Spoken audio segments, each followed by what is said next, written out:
Pourquoi c'était? J'ai trouvé ça exaltant, j'ai trouvé ça émouvant, j'ai trouvé ça beau, parce que vous devez savoir, et si vous ne le savez pas, je vais vous l'expliquer tout de suite, cette région pour moi veut dire beaucoup. Je suis bourbonnais depuis 1620 du côté de mon père, qui s'appelle Montagnier, c'est pour ça que je m'appelle Montagnier, c'est mon vrai nom. Et puis j'ai l'honneur aussi d'être juif du côté de maman, du côté d'Alger. Et j'ai tellement entendu parler, notamment de cette région, pendant la guerre, que je n'ai pas vécu. Je suis né en 1951, 28 décembre, et voyez-vous, la guerre pour moi que je n'ai pas vécue est pourtant implantée en moi très fort, et les souffrances des gens que je n'ai pas connus.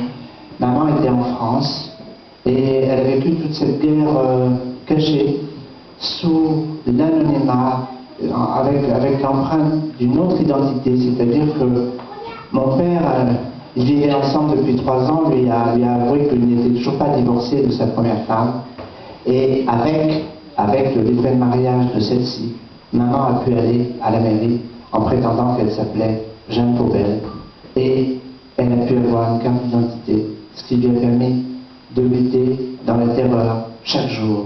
Et je veux souligner que les gens qui n'ont pas traversé cette période, c'est-à-dire qui ont eu la chance d'être de l'autre côté de la Méditerranée, ont eu la chance d'être quand même un peu épargnés par toute cette souffrance. Et cette première femme, mon père n'en a jamais parlé, ok? Jamais, pas un mot.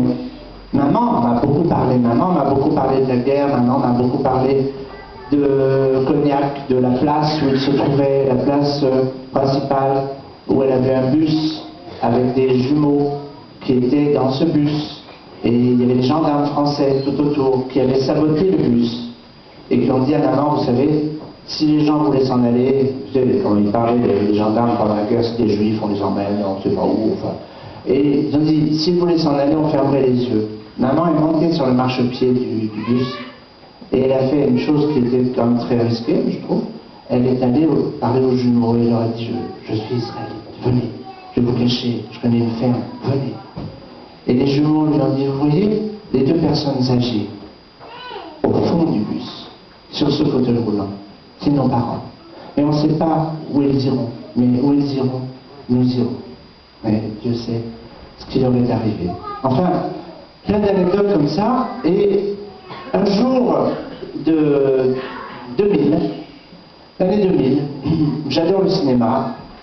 Vous comprenez qu'on peut être non-voyant de naissance et aimer beaucoup le cinéma. Parce que, heureusement, on a l'esprit. L'esprit n'est pas aveugle.